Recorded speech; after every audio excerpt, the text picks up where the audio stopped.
Hello, ladies and gentlemen, and welcome to another episode of the 286 Project, where we talk about arts, culture, politics, and sport. Today's guest is a former mixed martial artist and is currently a researcher at the moment. His name is Gary Turner, and we're going to speak to him now. Hello, Gary. Hi, Chris. Thanks for having me on. It's great to be here. Likewise, it's good to be on the show. As I always do, before we get into the main topic of discussion, because we are going to talk about a little bit about your career and also what you research, which is traumatic brain injury, TBI. Can you just explain a little bit about yourself, your journey up until this point?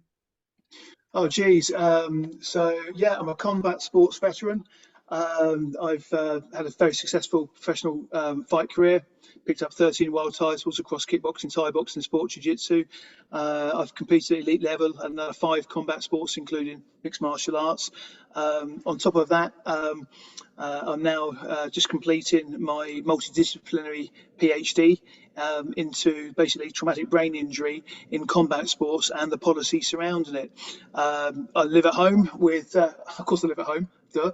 I live at home with my girlfriend, and I've got 2 dogs. I've got a husky and I've got a Labrador, and I just spend my time basically either working, researching, training, or having good times with the dogs. Oh, cool. In regards to your mixed martial arts career, how did that start? Like, was it a case of you tried other sports and then that was the one that fit, or had you always been a fan of martial arts? No, it's really funny. So I started with judo in 1976. Way back. I'm 53 now. I'm doing Brazilian Jiu-Jitsu now. Less head trauma. And, I was one of these people that I pursued judo, and then some friends turned up who were kickboxers, or they became friends. They were trying judo, and I talked them into going to the French multi-nations for their first tournament, and they actually did okay. Yes, of course they got beaten. They were white belts, but they actually did okay. And they talked me into going to their points kickboxing nationals. So I thought, yeah, okay, fair play. Let's go and do it. So I did. Found that I love kickboxing. And then points kickboxing became light continuous, became full contact, low kicks, K1 Thai boxing, and so on. But I was also, because of the throws, I got sort of brought into the British Sport Jiu-Jitsu team, one of the forerunners of mixed martial arts. And we started as punching, kicking, and grappling. It's great, still going now. There's 3 main formats for it. 2 of which were kickboxing combined with judo, and one was traditional karate combined with traditional judo. I'm gutted. I got the world silver medal. I got DQ'd in the final of that one, but that's the one that got away, the Jiu-Jitsu International Federation, and that still persists and getting massive now. So on the back of all of that, I also got a shout. Back in the day, we used to just go and do things. That's why I've done so many combat sports. You get a phone call, Gary, can you be in America on Friday? I'm like, yeah, sure. What am I doing? You just go and compete. Gary, can you compete in the 10K karate challenge? I've never done karate before. Yeah, sure, let's give it a go. And it was always like that through the 90s and indeed into the noughties. So 91 or 92, I got a shout, and we went to do the Golden Dragon Cup in Rimini, which was a shoot fighting tournament, and I ended up winning that. And technically, I'm Britain's second international shoot fighter, and I'm only second because the lighter weight went on before me. Damn, he got the credit for that one.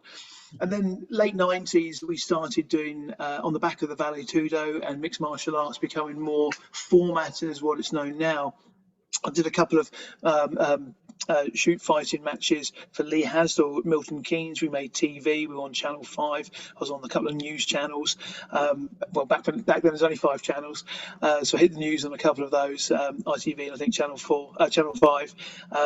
And then it wasn't until the noughties when I got a late phone call, because I knew that I was known for just like stepping in the ring, cage, mat, whatever, and just competing.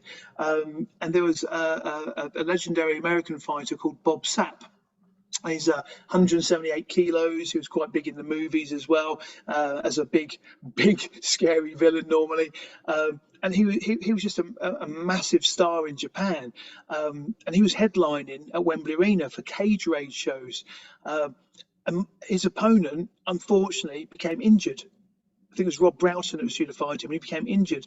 So like 4 or 5 weeks to go before it, and not actually technically done what was then the more modern version of mixed martial arts. I got a phone call. Gary, do you fancy fighting? Ah, sign me up. It'll be fun. And then I started thinking, heck, what have I done? I'm fighting a guy of this size. And I thought, I know what I'm going to do. I watched his videos, and he got a broken left orbital bone in one of his K1 matches in Japan.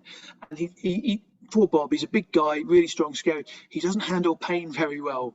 So I thought, right, I know what I'm going to do. I'm going to work my whole strategy of being a much smaller fighter than him. Going out there, I'm going to land an overhand right, bosh, hit him on his left orbital bone. He'll drop to his knees in sort of in distress, and I'm going to win with a single. I'm going to take him out with a single fight, single punch.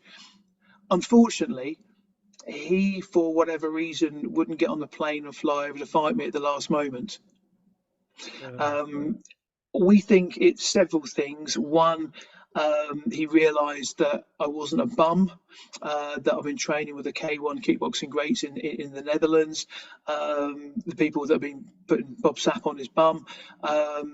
And I wasn't the walkover he realised. That's what we think. It could be contractual, but the way it was he just wouldn't set foot on the plane. So there's a legendary fighter called Tank Abbott. And Tank is one of the UFC veterans. Basically, he's a pit fighter. They based the UFC on him, I reckon. And in fact, Courtney Cox in the series Friends, her boyfriend at one stage was a multi-millionaire, and he did a UFC fight, and it was against Tank Abbott. So Tank stepped up with a few days' notice. Now, Tank, he's had some health issues, and now he's slim. He's looking really healthy. He was about 145, 150 kilos, and he didn't look like a fighter. But by God, he is an incredible fighter. Suddenly, I'm like, heck, I'm in trouble here now. But just as the referee said fight, I thought, can I land that overhand right? So out I went, landed the overhand right. Fantastic. Only he wasn't Bob Sapp. And all it did was draw one back, and I had to win that fight the hard way. And that was basically my first sort of professional mixed martial arts match, and then I continued competing from there. Okay. So a lot to get through. In regards to just going before you get into the MMA, the kickboxing, how popular was it in the 90s? Because obviously from my accent, I'm from Birmingham, so I'd heard all about Cash Gill, for instance. Met him, really nice guy. Cash. Yeah. So from that point, from a local standpoint, it was popular because he was popular in the city. But domestically, how popular was kickboxing, both as a sport generally and in terms of TV coverage? TV coverage was a little bit low. I mean, media generally back in the 80s, 90s, and even into the noughties is nothing like it is now. I mean, I struggle to find fight footage of me, and I've had over 1,000 competitive matches in total with all the various combat sports.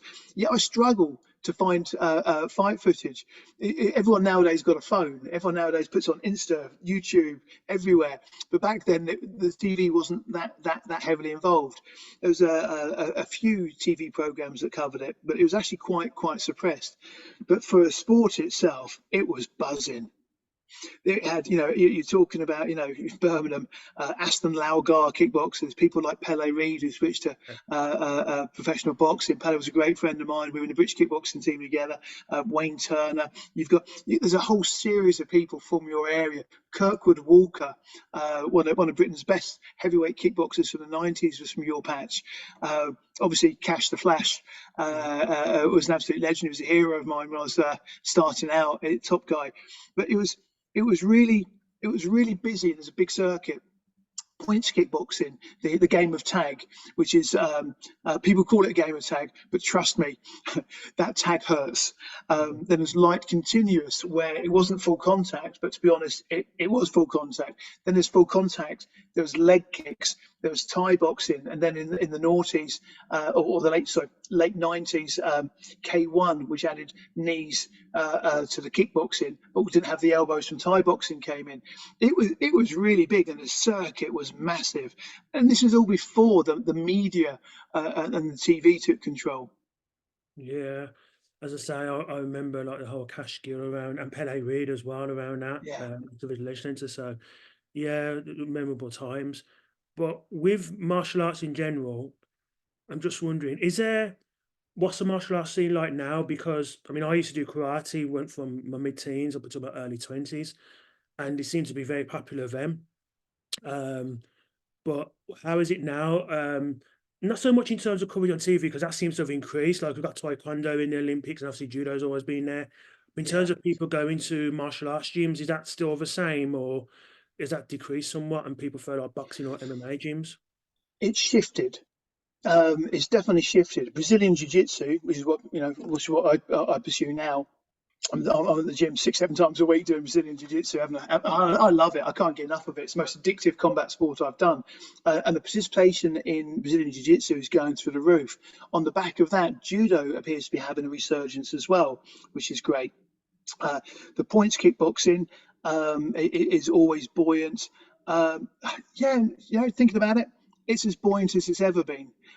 Slight shifts in demographics between the various sports, but overall, the scene's really healthy.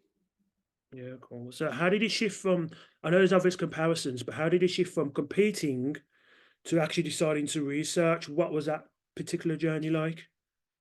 Well, I had a fractured tooth in one of my fights when I was 39. And unfortunately, I needed a little bone graft and then an implant put in. And it took me out for 9 months. And when I came back, I wasn't getting the contracts that I used to. What show is going to invest in a 39-year-old? And although I was, still in good shape, I still am in good shape. Um, it was a case of I wasn't getting the income. And I've been there, I've seen it, I've bought the hat, I've fought in 26 countries. There's nothing more for me to prove. I've been there, I'd won a load, I'd lost a load. And to summarise my career, I would say that even with 13 world titles, I'm a medium-sized fish. But I know how big the ocean is, and I know some of the big fish, and they're damn scary. Mm, Uh, but I chose to retire from competition back then. Although I'm back doing Brazilian Jiu-Jitsu comps now, I retired in 2009 and I switched to ultramarathon running. But then 2016, 2017, there's a lot of media about rugby and schools and brain injuries. And I got caught up in a little bit of it on an online forum. Um, and there's a certain Professor Eric Anderson on one of these forums saying that allowing a child to be hit in the head in combat sports was child abuse. And I'm mm, like, what? What's he on about? And a friend of mine tagged me. I said, come on here, counter his views. Because I was known as the credible Hulk, because I back up my rage with facts and figures. yeah, And I allow my opinion to change with new knowledge. I'd rather be right, even if I've been wrong before. I'd rather than correct it and be right. So I engaged with Eric or Professor Anderson on this forum, and he was brilliant. He loved the fact I showed an interest, and he engaged with me. I was. I really enjoyed him giving me the research and the rationale behind what he was presenting. And I also love the way he could put things very bluntly for those who needed it put very bluntly. But yeah, I basically gave myself 2 weeks to go away and prove him completely wrong. Because these are my beloved combat sports. How dare you criticise them? Sport is sacred. Anyone that talks up against them is profane. Nail them to the cross. How dare you? Um, Unfortunately, I found that when I looked into it, and I was looking into it in quite some detail, because once I start on something, I can't stop. He was actually understating the issue. And I actually had to go back online and say, not only is he right, he's actually understating the concern here. He's right here. And in my own personal life, I instantly stopped head contact for anyone under 18 in my combat classes, in my kickboxing classes. And about 3 months after that, I stopped it for all adults as well, because I'd realised even back in 2017 that it was actually detracting from their performance, not just their health, it's detracting from performance as well. The hard sparring that I'd grown up doing, the big boy Fridays at Shin Kick Muay Thai, when if we didn't have a raging headache afterwards, we weren't trying hard enough. Back in the day, we thought we're heroes, and they were really hard training sessions. And I'm smiling as I say it, because I do look back on them fondly. Can't get away from it. We're making a mess of our brains. So then over the next 2 years, I kept in contact with Professor Anderson, who became Eric, a friend as well. And he said, "Let go." He started sort of suggesting for me to go back and research with my PhD because I'm inside the sport, and he liked the fact that I allowed my opinion to change with the new knowledge and acted upon it, and was vocal about speaking my mind, what I thought. So I ended up sitting in on a couple of semesters of his sociology in sport that he was teaching the sports students at Winchester University. And there's so much there that I didn't realise I needed to know. And I've been a professional athlete for over 20 years. I've been, now I'm like 46, 47 years into combat sports. I was learning stuff that I didn't realise I needed to know, and I loved it. I love this learning, this new income of knowledge. So yeah, I got my proposal together, signed up, and bam, I'm now, 2019. I started my PhD, and I'm part time, and I'm just completing it. Should be completed this year. So going back to when you started martial arts, that whole ethos of training, how old would people be before they started sparring? Was it actually an age limit then, or was it just a case of we'll take you around, put you on the pads a little while, and then we'll put you in when you're ready, regardless of age? Oh, it's pretty much the same as it is now. So I did judo from 1976, traditional jiu-jitsu as well from 1984. And it was 1988 that I switched. Well, I didn't switch. I continued with judo until 91, and still continue doing judo to this day. But competitively, I switched to kickboxing in the late 80s, very late 80s. And back then, to be honest, no one really cared about head injuries. Mm. We didn't even think about it, you know. And the kids were just thrown on in there. If they wanted to do it, hey, good for you, kid. You got some guts. Off you go. And they'll be whacking each other around the head. Um, God knows, untold damage that we were doing to each other, and facilitating for the kids. It was, yeah, it was a brain injury Wild West then. That seems crazy, like there wasn't any limits even back then. It Yeah, just seems, I mean, even now with amateur boxing, they're allowed to spar from the age of 10. These are kids having head impacts from the age of 10. Many combat sports still do it as well, and many schools, many classes, many clubs. But the damage that we were causing each other by starting at a young age, what we know now is the earlier you start, it's a dose response. The effect of the traumatic brain injury is a dose response to the number of hits, their frequency, and their magnitude. So literally, the more of those you get, the more the effects and the quicker and more devastating the effects kick in. So much so that with boxing, 8 years, within 8 years of participation, you can expect to start experiencing the effects of it. The good old, what used to be termed over a century ago, dementia pugilistica and punch drunk, lead to becoming chronic traumatic encephalopathy. Now there's a whole host of neurodegenerative states that we know are all in the mix. So, very quickly you can become aware of it. And if these kids are starting young, they're going to be starting experiencing the neurodegenerative effects of it far earlier. And that's not getting away from the fact that every hit harms. If you consider that just 6 headers of a football lobbed from 2 meters away, just light headers, 6 of those is enough to demonstrate with testing a slowing of cognitive ability, an impairment of memory, and a reduction in corticomotor control, a reduction in control of your body. That's just 6 headers of a football. Imagine what's happening when you're getting in there having anywhere from 8 to 15 hits per round of sparring, and you could just keep on going sparring 5, 7, 10, 12, sometimes several times a week. The damage is considerable.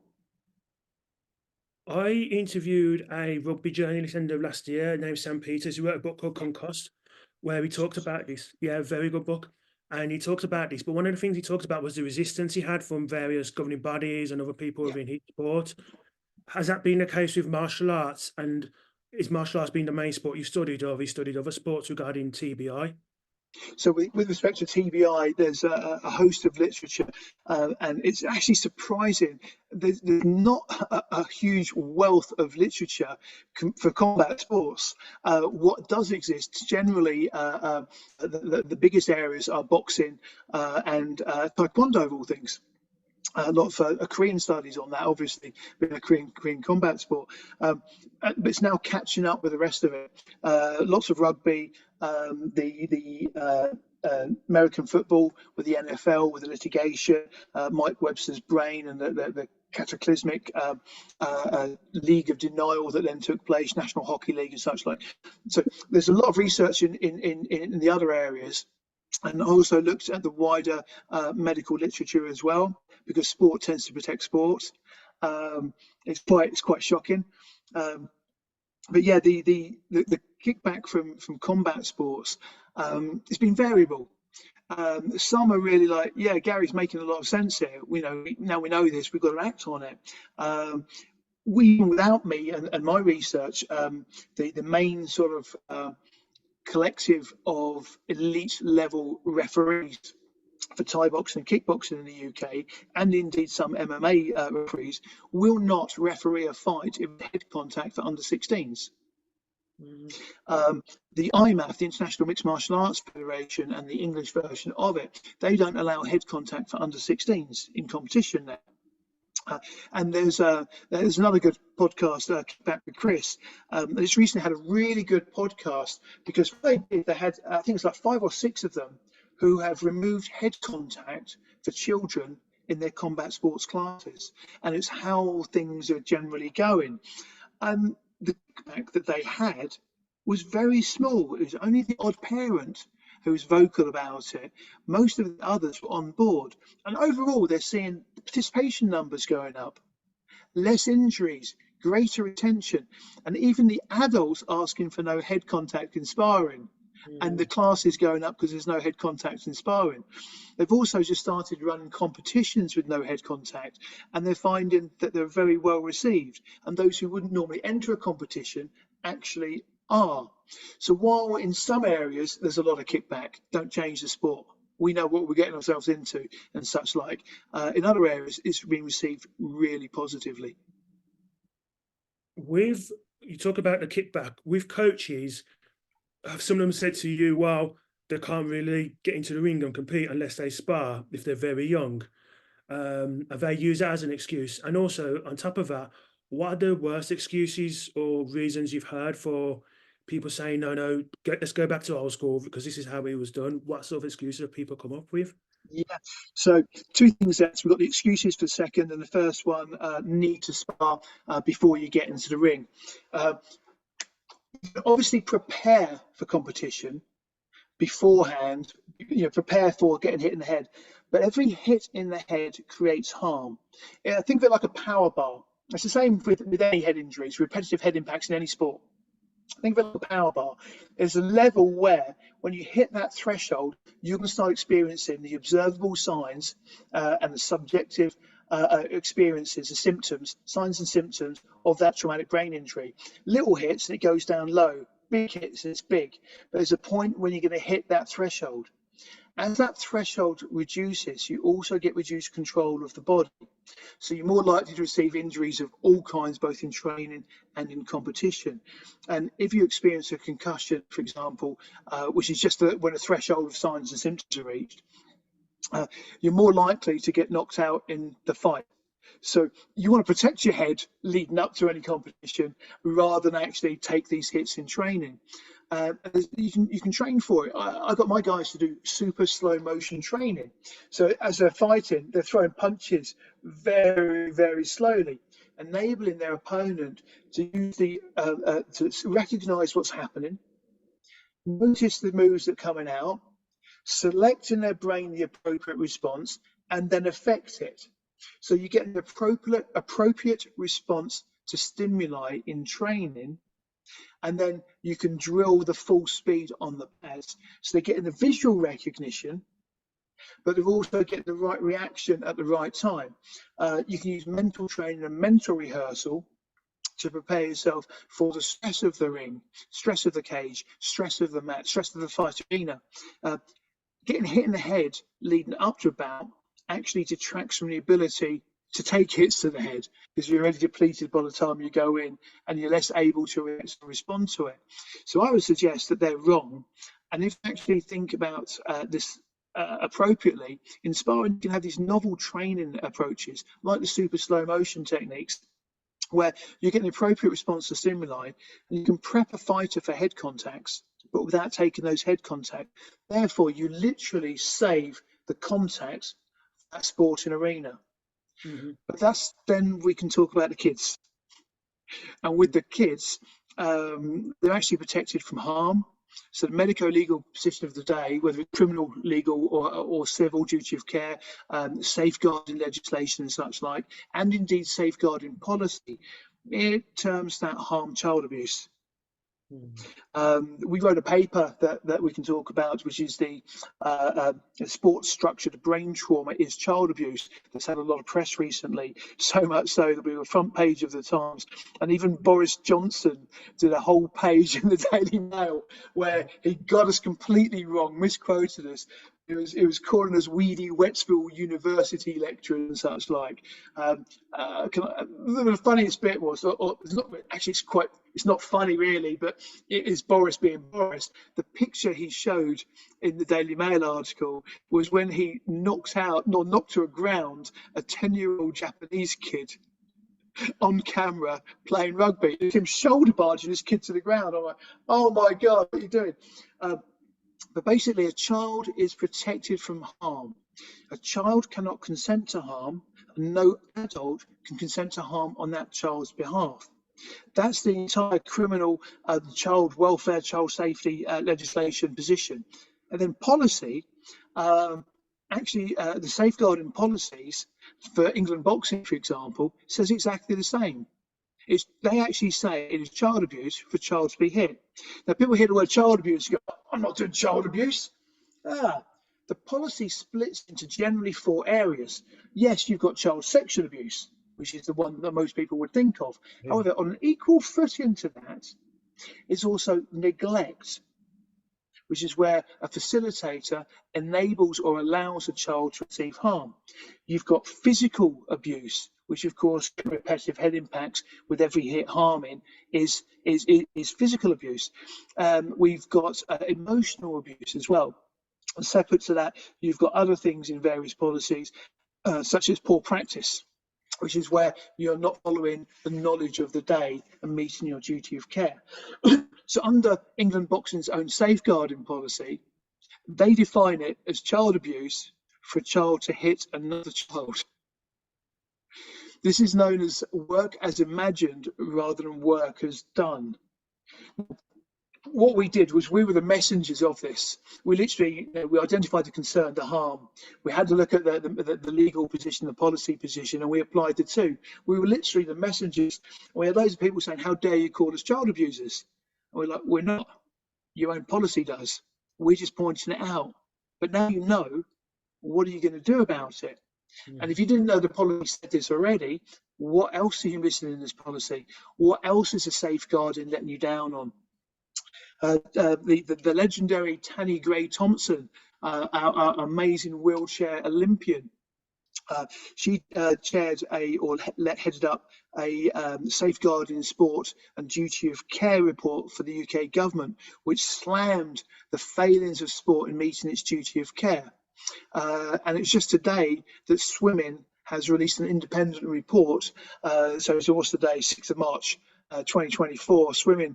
England Swimming has released a major report showing horrendous failings in meeting of duty of care in swimming. Government a couple of years ago ran a concussion review, concussion in sport review, which concluded that sport is being left to mark its own homework. And they've got some steps in motion to stop that happening, including enabling the Health and Safety Executive, the HSE, to start acting and taking enforcement action to protect these children. So what we've just done in our paper is literally said, sport, watch what you're doing. You're about to be shut down unless you pull your finger out. So the children need to be protected, otherwise sport will be finished. Contact impact sport will be finished as we know it. So you talk about the government there, and when I think of government reviews, I'll be honest, I don't think much of them because it Yeah. seems to be more for increasing their popularity as actually doing something. So have they come up with any steps to, okay, this is a review. What are their actual recommended steps in regard to stopping this from happening? Yes, there were.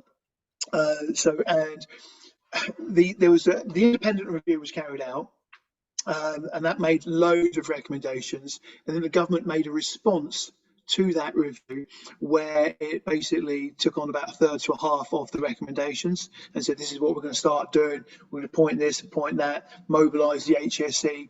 And they've just started to produce the results of this. So we've got the UK grassroots concussion guidance, for example, a uniform document for grassroots sport to generally roll out as a current sort of not best practice, but a current practice that we should be following. So it's all starting to take place. But I guess it's political, again, as you say, but the steps are being slow in being implemented because, as I said, earlier on, sport is held sacred. You can't speak out against sport because you'd be held profane.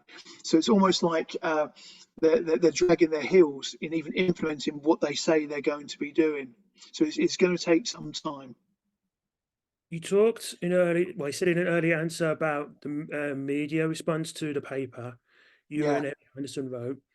And I remember, I mean, how we got to this interview, for those obviously not unaware, was I saw Eric on Talk Sport, yeah. and he went and talked about this, and he had, I think, Simon Jordan there, and a rugby player whose name I forget, Hugo Monley, I think his name is, but anyway, and he was talking about it in this Oh, sense. Ugo, yeah, yeah. Yeah, that's it. And I just wonder what has been, obviously that's one part of it, but what has been the media response in general? Because you talked about Boris Johnson. What has been the media response, both in terms of martial arts press and other press? Are some sports Yeah, being reporting it better than others? How's it been? yeah. Well, we did meet. Well, it was really interesting because the Times ran the article front page. Researchers claim impacts in sport is child abuse or something like that was the headline, and we weren't aware that it was going out. We so a lot of the rugby, for example, started criticising us, saying, "Why have you released this on the day the Six Nations start?" This is purely designed to get impact and get your names, the names front and foremost. We actually had the paper published at the end of last year. It was the Times who chose to run it on that date. We weren't prepared for the media interviews and the media calls that started coming in. I'm self-employed. I work for myself. I had to shift a heck of a lot of work and working late to juggle clients and meet media. We weren't prepared for it. But we ended up doing media in 7 countries. Okay. CNN covered it, BBC covered it, Talksport. I was on LBC a few times. It was really good. Um, it was funny how it went. Ian Dale on LBC was exceptional because we were doing it on Zoom. And I'm looking at him, and we had the advert cut to our bit. And he did like a 7-minute diatribe slating us and what we were saying. And I'm on I can see him. He keeps on looking at me, see what the reaction is. I'm like, yeah, bring it, bring it, bring it. And I get little smiles out of him because he realizes that he's not going to hold me, and I'm welcoming what he's saying because then gives me free rein to counter what he said. Um, he was a great presenter because he was very provocative and very combative, but he set forth what a lot of people had been saying, but then he allowed me to speak and counter the points that he'd made. And at the end, as he put it to the people phoning in, he said, well, I came into this thinking it was completely wrong.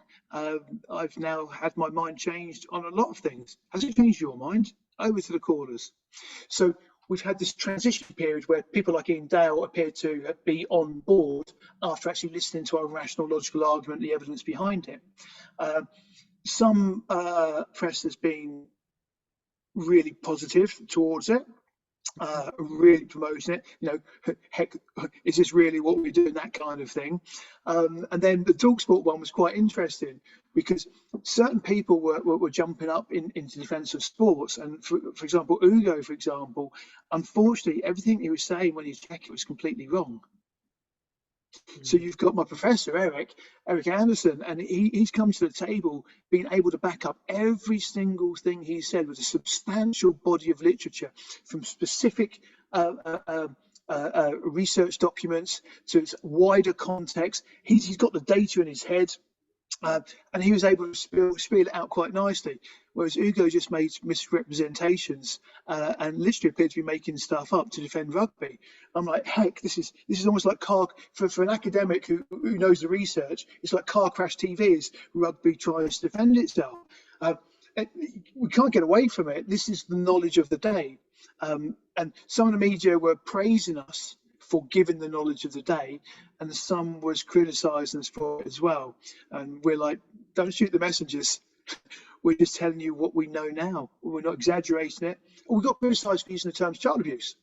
How dare you call it child abuse? Like, why have you called it that? You've done that for sensationalism. And I'm like, no, that's what the policy terms it. If we used a different term for it, we would be criticised for not stating the accurate term. Yeah. We've literally been making stuff up rather than reflecting the research. So it's literally what the policy calls it. It was very mixed bag. There's as always with sport, there's been one heck of a lot of emotion involved, and as researchers, we have to be, even if it grates. I mean, trust me, I love my combat sports. That's why I'm doing them now so much.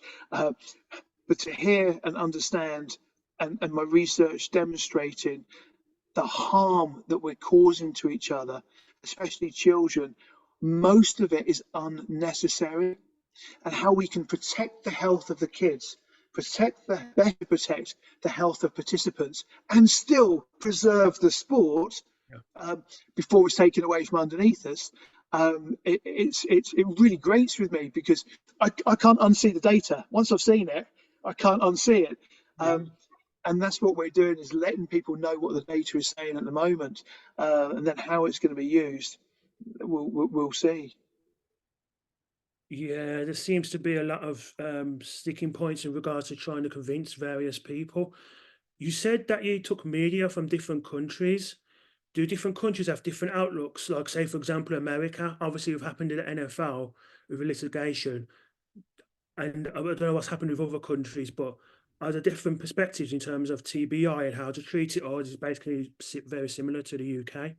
It's very similar to the UK, where some people are quite, we've got a heads up on it, and others who love sports is that we term in our paper deny, deceive, ignore, and deflect. And that's what sport generally does to prepare it. You can see this with rugby. They keep digging around on height of tackles and such, like, when all it does is it just is that one, tackling high will generally put it onto the person being tackled. Tackling it low will put it onto the tackler. There is no safe tackle. So deal with the fact there's no safe tackle. Yeah, be open and honest about it. Honestly, don't think anyone would mind if rugby came round and said, "Yep, we're screwing our brains up," because then people know that you're screwing your brains up. You can put the appropriate medical attention in place around it, and if adults give the informed consent, then off you go. It's a great gladiatorial sport, but let's actually allow people to have the information, which is why we've got people like Alex Popham, Steve Thompson. Steve Thompson's book, if you've read Concussed, get Steve Thompson's book Unforgettable as well. Both books are exceptional on brain injury and rugby. And with Tomo's book, Steve Thompson's book, I'd highly recommend it on Audible, because he's reading it and you hear the personality. And also, because you can't remember the 2003 World Cup, you've got all the other players from the England team telling the stories of the England World Cup. It's real interesting to see that the nature of the game, then how it's changed and how it's affected his brain with the dementia. And these rugby players are getting dementia now, early onset dementia, late 30s, early 40s. That's not what they signed up for. No, So no. Indeed. I'm just wondering, has it a problem that's got worse? Has sports become more professional and athletes become a lot bigger? Um, it's variable. In combat sports, there's a lovely paper that says that combat sports should be ground zero for all brain injury research because literally we've got the highest brain injury burden. I've got my own personal issues, but I'm surprised with the combat sports that I've done, especially the way that I used to perform at them, how I'm not just a gibbering bunch of jelly sitting here. Um, but in other sports like rugby, the move to professionalism and increased the number of impacts that they were getting in training. They got bigger, they got heavier, they got more powerful. So their whole effective mass of the impacts were getting far higher. I would suggest it's definitely got worse. Uh, Not only that, um, I also think they're being mismanaged. So they're not being given the appropriate stand down time. For example, if you've got a traumatic brain injury bad enough and it's quite serious, a concussion is a very serious traumatic brain injury. If you've got that traumatic brain injury that gives rise to signs and symptoms, a concussion, you've got up to 30 days where your brain is highly vulnerable to increased and worsening damage from any other impact. Yet rugby players can get, I think, was it 12 days at the moment? A professional rugby player can go back on the pitch after concussion if they're cleared by the medic. You can detect the sign of an impact a year later. So, it's like get the protocols in effect for what we currently know, the state of the literature, the medical side is what we currently know. Be open and honest about it. Every hit harms. The brain cannot take the strain. And then have informed consent for adults and protect the kids. But it's going to take a long time to come in, unfortunately. You talked about yourself and you said you were surprised, like it didn't affect you as much as you thought it would have. Does genetics play a part in this? I mean, I'm thinking of someone like George Foreman, who obviously fought in the 1970s, boxer, retired in 77, came back 10 years later, when he was, well, late 30s, then went into his 40s, ended up winning a world title again, but I think he had over Mm, 70 fights. Yeah, you hear him now, and he's very lucid. He's very clear. He's walking great. Whereas other boxers could have 30 fights and they'll struggle. So yeah, does genetic play a part in regards to the impact like trauma can have on your brain? yeah, definitely. There's genetic components being slowly identified. I think there'll be sort of some clear genetic markers eventually as to who will be more likely to be vulnerable. But sport rewards genetic freaks. It's as simple as that. Usain Bolt with his massive number of fast twitch fibers in his quads and hamstrings. Michael Phelps with his wingspan. Remember swimmer Sharon Davis? She's got size 13 feet, man. She's got flippers as she goes along. Sport naturally rewards genetic freaks, and I think I'm a genetic freak. I had a bad lockdown, got some psychological input. Turns out, guess what? Yep, I'm neurodiverse, ADHD. The chances are I've got one heck of a lot of connections in my brain, so that what happens is if the first one breaks, bam, I can now go to the next one. And it might take a little bit longer, but I've still got that way of functioning. Bam, another hit. The next one's gone. I can still function. It might slow my cognition slightly because I've got to go further, but I've still got the next one. Bam, Mhm. and that one's gone. Yeah, I can still, it's okay. I can still use the next one. And I've got possibly one heck of a lot of connections just as a result of my genetic wiring, whereas others, bam, suddenly you can't get across that river. The bridges are all gone, and they start to get the dysfunction coming through more. So I do think that there's a lot of genetics involved. It's nature plus nurture. Some people are lucky, and others, unfortunately, are not. Me, for example, I'm 53. I do have impulse control issues. It's a major issue with my PhD research because I keep on because I'm passive on the impulse. It's not like I go and go ragey. It's just that once I start, I can't stop. So it's like rodent research into TBI. I had to look at that to understand that better. I went down and discovered that out of the something like 40 odd thousand documents in rodent research, only 36 actually got translation to a human brain. Mm. So a lot of rodents have taken one heck of a lot of the brunt of a lot of bad research. I went down, and then my supervisor's like, "Get out of that rabbit hole, Gary. Get back on track. You know what you need to know." Yeah, but this is interesting. I've got to know more, and off I go down it. So I've got this impulse control issue, and a few other issues as well. And I don't know what age the neurodegenerative diseases are going to start kicking in, and how quickly they're going to accelerate. And the key thing is some of the arguments, because you said about the excuses people give. Some of the excuses are, but look at you, Gary. You know, you've had more hits to the head than probably anyone, and you're doing a PhD. Can't be that bad. I'm like, yeah. Well, it's the compared to what position? What would I have been like without these repetitive hits to the head? I mean, we know that just one season, the professional fighters' brain health study is ongoing since 2013 in Las Vegas, America. And they're studying boxers and mixed martial artists, and they regularly give them MRI scans and whole batteries of tests over the course of their career. What they're showing is that even over the course of a year, there's significant brain shrinkage, brain atrophy as a result, as a dose response, again, to number, frequency, and magnitude of hits. You know, what have I done to my head? Heck, I might have even managed to cure Brexit. I don't know, but we don't know. But other people, I've got friends who are slurring, the classic punch drunk and dementia pugilistica. The amount of people that are fighters that are coming to me and saying they've got serious memory problems. And remember as well, in the combat sports, there's a survivor bias. Remember, we're genetic freaks. We're already physically robust to keep on taking the batterings that we're getting, and actually still being able to stand. For example, rugby, when the instrumented mouth guards go off, is over 70 G of linear acceleration plus 4,000 rad s squared of rotational movement, 70 G, and they're automatically called off for an exam. Frank Bruno's right punch, 53 G. But that 53 G, that's the same as me hitting you around the head. I would never do that, but that's the same as me hitting you around the head with a 7 kilo rubber mallet swung at 20 miles an hour.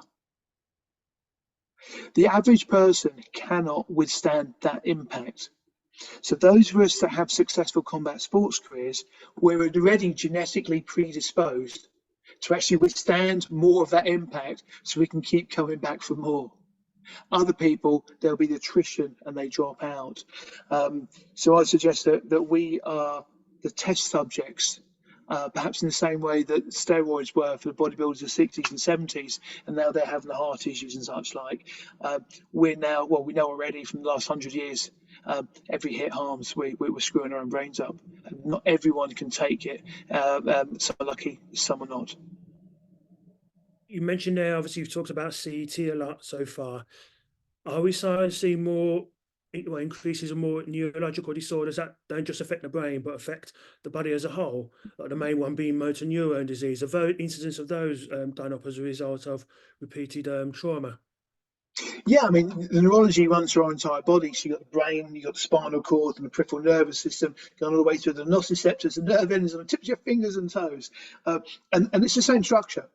You know, for to a gross overgeneralization, and the hits to the head are causing issues. The brain's the mediating organ of behavior. You damage the brain, you'll create injury, which is dysfunction. And that dysfunction will affect the way that you behave in various ways, not just the way that you think, but the way you control your body and actually exhibit that behavior as well. And that's got a trickle down effect. So yeah, you're getting things like increase in Alzheimer's, Parkinsonism, the control of the body, specifically with boxers as well. We get it in the sort of the striking combat sports more. It's hitting the brainstem a little bit more, just with the nature of the angle and the forces involved.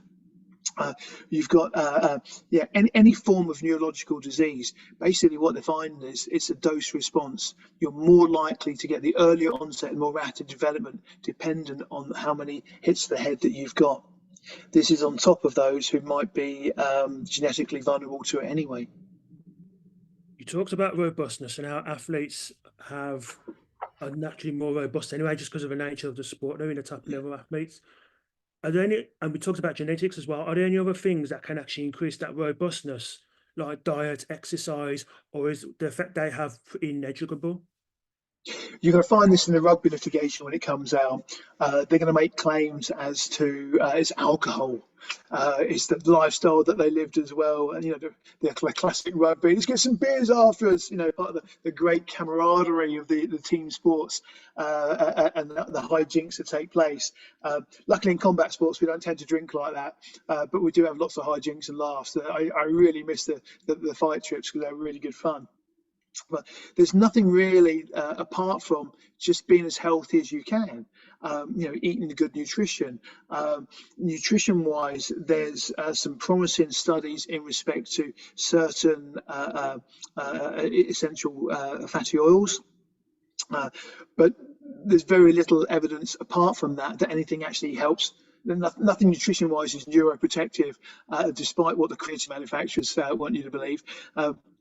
There's nothing that will neuroprotect your brain or slow or really assist it by way of nutrition.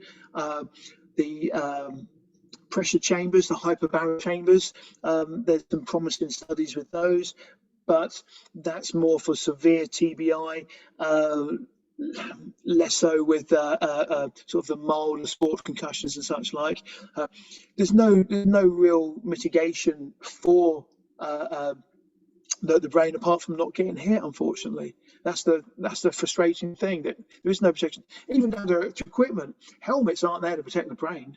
Helmets actually make it worse.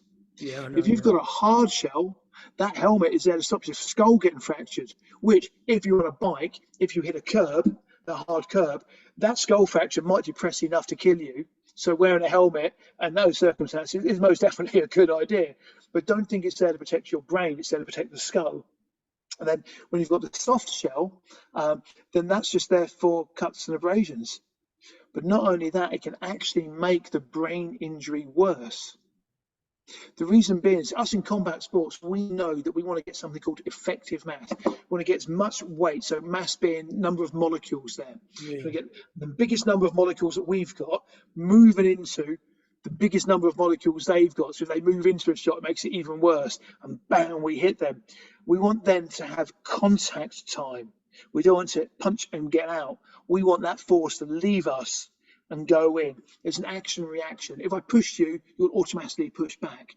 So as I hit someone, they'll actually push back naturally, and that increases the effective mass and the time of impact. Unfortunately, it burst during a lecture I gave, but this was a brain in a jar. It was a water balloon in a glass jar. And in reality, the brain will have like a skin, hair, scalp around the outside. Then you've got the skull. On the inside, the brain doesn't sit directly against the skull. There's a series of tissues known as the meninges. I love that word, meninges. And that's where the veins can split between the meninges and the brain, cause things like subdural hematomas, brain bleeds, and such like. And in the middle, literally like a blob of jelly, is the brain. When you see someone handling a brain and they're handling it solid, that's a cured brain. They actually start to slip through your fingers. The brain's got a jelly-like substance. So this was a water balloon in here. And what I do with my lectures for my students is I get them to pass it around and demonstrate and get them to pass it around so they can see for themselves. And if you hit it, you'll see the brain move. And the head doesn't have to move for the brain to move. But you've got the linear movement of the brain, back and forth. You've got the rotational movement of the brain. But then if I get my cushion with there you go, my two little huskies on there, put a cushion in front and then hit it through the cushion, you actually see the water balloon moves more because the compliance, the stiffness is reduced, increasing the time of contact, and it actually makes more force reach the brain. So head guards, they don't protect the brain, they protect from skull fractures and superficial cuts and bruises. Interestingly, they've just removed the head guards from amateur boxing for women now, finally catching up with the men. Yeah, I think the only reason, basically, they realised there's a couple of studies, and in amateur boxing, they removed the head guards because there was increasing concussions. And what we know now is that they were. The studies, the follow-up studies did. It's only today, it's 2013, I think they removed it for the men. It's taken another 11 years for the women to actually have it removed. So boxing gloves, there's no mitigation for it. Every hit harms. Right, cool. Finally, because this has been a real fascinating discussion, what would you like to see in regards to progress with TBI sport in, say, the next 5 years? Perfect. Protect the kids. Protect the kids. The kids can wait to have the head impacts until they're over 18. Remove the head contact in training and competition for combat sports. In rugby, tag and flag rugby. Any impact sport, change it so the child is protected until they're 18. Sure, prepare for the full game for when they turn 18, but you can do that with low impact training, like the slow motion work. And in doing so, what that means is the brains are better protected and the child will likely have more longevity as an adult in their career and be better placed for it.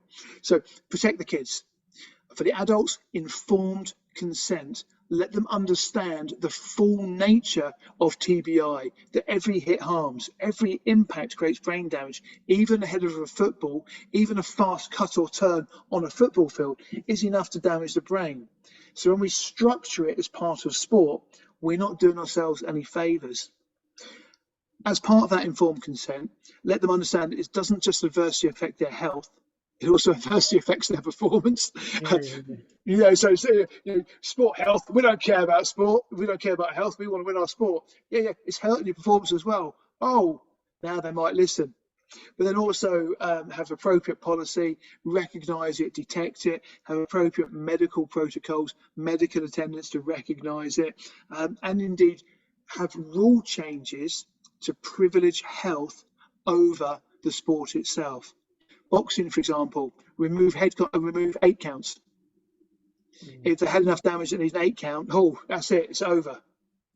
Boxers will say, that won't work, that's ridiculous. Heck, that's what we've got in mixed martial arts. It's worked quite fine. We get more audience members than boxing. So make the changes to make the sport safer. So to summarise, protect the kids, better protect the adults while preserving the sport, but give the correct knowledge so we've got informed consent. I love sport. If people want to find out your work, your research, where can I go to?